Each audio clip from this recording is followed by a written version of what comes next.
Welcome to Modern Goddess.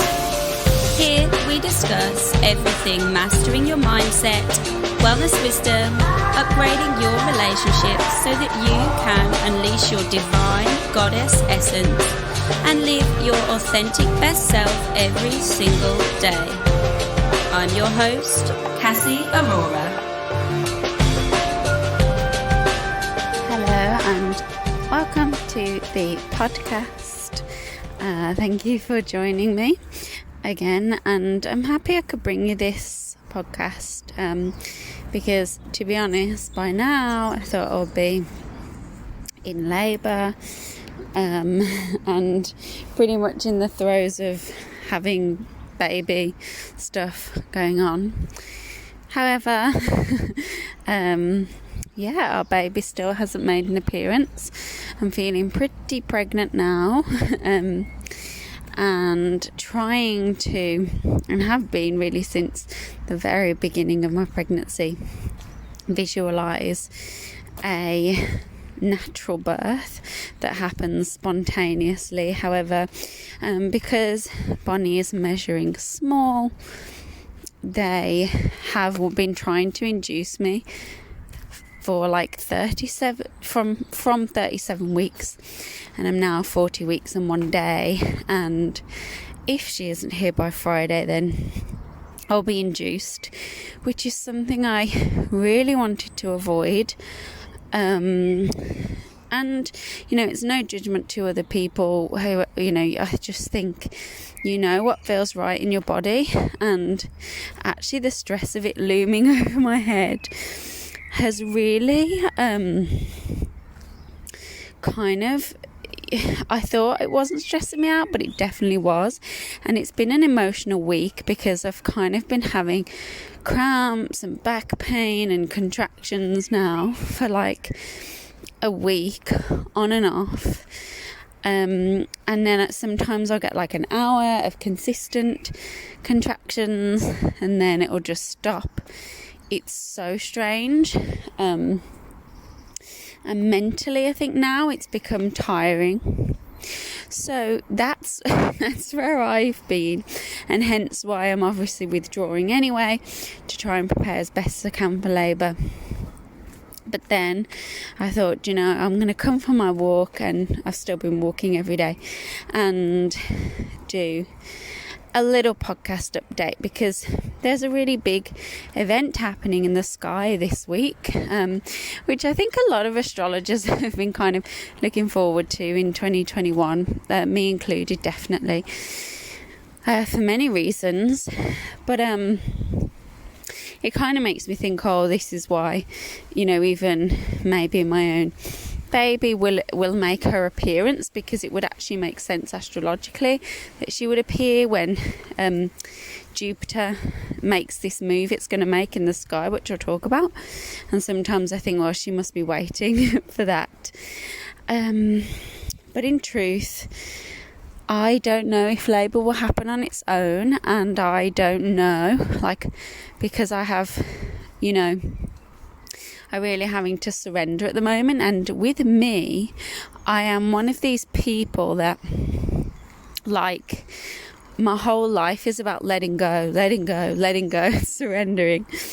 But every time I do, it's like a big hit.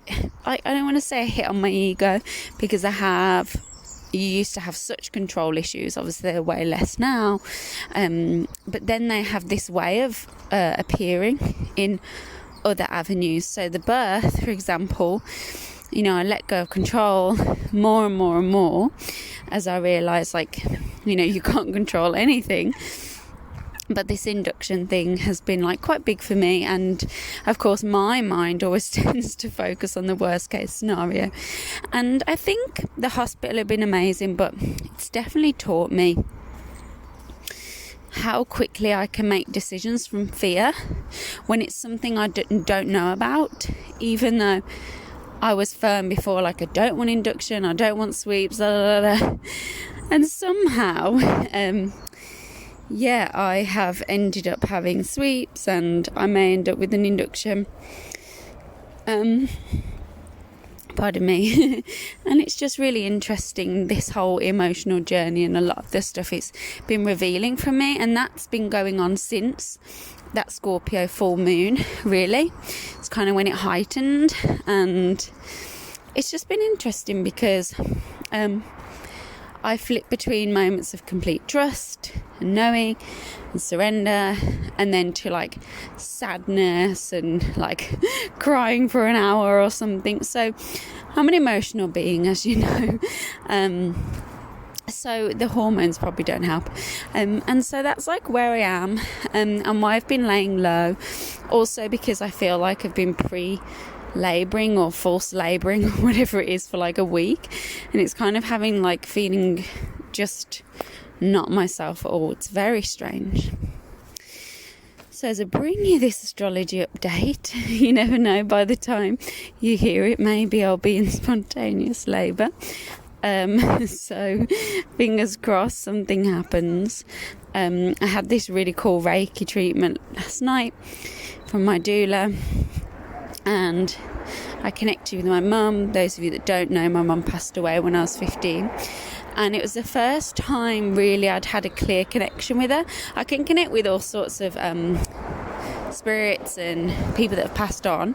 For anyone else, when it comes to my mum, there's never been a clear connection, and there was last night, and it was crazy. And she said, "Oh, the baby's coming Thursday, don't worry." And I was just like, well, now is Wednesday. So here I am on Wednesday walking, thinking, maybe it wasn't a clear channel, who knows? Maybe there's some miracle force of nature. We'll see. So I'm just going to relax and let go and allow nature to happen. But I wanted to bring you this astrology forecast before before I'm really off the grid. And I think this is one of the things, like I say, we're most excited about for the month of May. And so it's kind of going to happen between May and July initially, where we have the planet Jupiter making its ingress or entrance into Pisces, the sign of Pisces. And then it's going to come back out from July through to about December. And then from December 2021 through 2022, it's going to be in Pisces. And what I really, really love about this is that Jupiter is entering its home sign. It's the most comfortable there. It's the place where it has more power. It functions the best because Jupiter is the ruling planet of Pisces, the ancient ruling planet and the stronger ruling planet. So kind of the last 2 years really, Jupiter, which is the planet that brings joy, opportunity, good fortune, benevolence. It likes to give, it brings wealth, expansion of spirituality, morality is one of the big words. So the moral compass on the planet kind of thing, how well is that functioning? For the last 2 and a bit years, Jupiter's been in the domain of Capricorn, ruled by Saturn, which is one of its enemies, and then it's kind of been there with Saturn. So Saturn's really the opposite of Jupiter. It restricts, constricts, limits, stops, puts boundaries on. So as you can imagine, these two energies together, Jupiter kind of has this, it makes Saturn less difficult, and yet really all of its power seems to be lost when it's in Capricorn especially. And Aquarius, it would be okay, but Aquarius is still ruled by Saturn, and also Saturn has been there with Jupiter. So yeah, we had the grand conjunction. There's lots of benefits that come from it, but yeah, if I'm honest, I would say that one of the most valuable things about from May to June is going to be the fact that finally it's not in the domain of Saturn. It's kind of not limited. It's not in anyone else's territory. It's actually going back home. It's a bit like when you get home at the end of a long day and you've had to be in the corporate environment, and that's maybe where you don't feel comfortable, because that's where Jupiter doesn't feel comfortable, and you've been wearing like a tight bra, high heels, and for me that would be hell. So for some of you it might be fine. And then you get to the end of the day and you get home, you take your bra off, take your high heels off, go and put like a enzymatic peel on your face and just freshen up the skin, plump it up with a aqua infusion hydration mask, and like you kind of like you're not like dirty, you kind of clean out the bath, but you're at home and you're relaxed and you've got a favorite cacao or wine. Like you're functioning the best there, you feel at most peace there, if it's like how you've got your home right and how it's right for you. This is how Jupiter's going to feel when it gets into Pisces. It's the most content there. And so what I really, really love about this energy, and I'm going to be honest, one of the pitfalls of this is because Jupiter is about excess, more, it's big, it's giving, and it expands. Pisces has also got no boundaries, it's expanding, it dissolves boundaries, it's spreading, because it's like spirituality, it's a lot of things, mysticism, it's a sign that it's concerned with dissolving boundaries. It can be about having fun, because there is a Venusian feel to... No, I haven't, sorry. Sorry, a woman just asked me a question. And so Pisces can be very Venusian in like having a good time, having a drink. Escapism is Pisces, disappearing, retreating. It's like an escape from the worldly things. So it can be, if you were to imagine kind of like having all those Pisces energies and then putting an expander in that. For some, this can be a bit too much, too soon. We have it here in the UK that lockdown restrictions will lift pretty much in line with this energy. And to me, I'm like, get the ambulances out, because I can just see nightclubs reopening. Like, it's going to be interesting to see how far people take it. And I think for most people it will feel really good. They might start to have a lot of, because the sun will be in Gemini pretty much a few days after, and it'll be squaring Jupiter. So it might be this feeling of too much, all these exciting new things, and not being able to really get things going until June, July time. But it really depends where it's falling in your chart. It's going to bring opportunity, blessings, goodness, new things for about 2 months. And then again in December for next year. Really in that house. So you want to think about so for example, I would think about it like you're getting a preview of the chapters of 2022. That's the way I would think of it.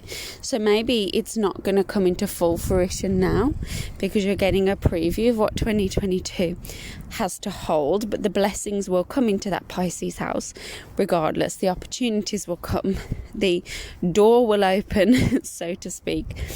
And you may walk through it, or it may just be the beginning, and then Jupiter's going to move back into Aquarius, and obviously that will be back to the themes you're in now. But then, I think it'll be very interesting to see which house is in your chart ruled by Pisces, because that's the area of life you're going to see this boost, these blessings, this goodness, and especially for anyone with Scorpio or Cancer or Pisces ascendant between 0 and 3 degrees, you're going to feel this really nicely. And same really for maybe Capricorn, Gemini, they might feel it nicely too. And maybe Virgo ascendant as well. This will be really nice. So it really depends. You want to use my step-by-step guide to see which house Pisces rules in your chart. And then let me know. Because that's the area of life you're going to get lots of blessings. And, if you have planets in Scorpio, Pisces, you have planets in Capricorn or Gemini. I'm just trying to think through it in my head. They're all going to receive blessings from Jupiter. In fact, Jupiter doesn't always, wherever it's hitting or aspecting a planet, it doesn't really bring difficulties, so to speak. It can bring like a too much of something, but it's never too malefic. It just expands anything it touches. It's probably the best way to remember it. So bearing that in mind, have a think. Do you have any planets in Pisces? What is Pisces doing in your astrology chart? What house is it? Because this is where you're going to see big expanses. So you're going to feel this, like I say, from May till June. And then you're going to have it again all through from December through 2022. So don't worry, it's only 2 months, but it will bring you lots of goodness in between. That said, we still have that Saturn-Uranus square that is going on, which is a bit of a challenge, shall we say. That's going to be going on really for, I don't know, the whole of 2021, but we're going to feel it peak again in June. So think back to those kind of February themes, the challenges that came up there. They're going to come back in June, and then they'll come back again in December. So just remember that is kind of the bigger energy that's playing out, but I feel like Jupiter is doing its best to help us and give us a lot of grace. So I wanted to bring the update for you. I'm not going to go through each sign at a time. I do this in my Soul Gym membership, but I'm heavily pregnant, but I just wanted to bring you the lowdown, that look at what area Pisces rules, and let's see what blessings are in it for you. And let me know. Drop me an Instagram message at I'm Cassie Aurora, or you can email me hello@cassieaurora.com. I'll be interested to hear what areas of life are going to light up for you. And if you don't know and you're not signed up to my mailing list, if you sign up to my mailing list on my website, you can get my free step-by-step guide to speed reading your astrology chart. And I love that guide. It gives you so much information. So be sure to check that out. And don't forget, if you want to learn astrology, you can get your hands on my astrology basics course. And that's on my website too. So check it out. And any of the free astrology tools are on my website, cassieaurora.com. But I really hope that you have the blessings of Jupiter feeling lovely upon you, and I am really excited and thinking of the best for you all. And I think of you all each morning who tune into my podcast and learn astrology and want to learn with me, because honestly I appreciate you so much. So have a great day, and I guess we'll speak soon. Take it easy and enjoy this Jupiter in Pisces season.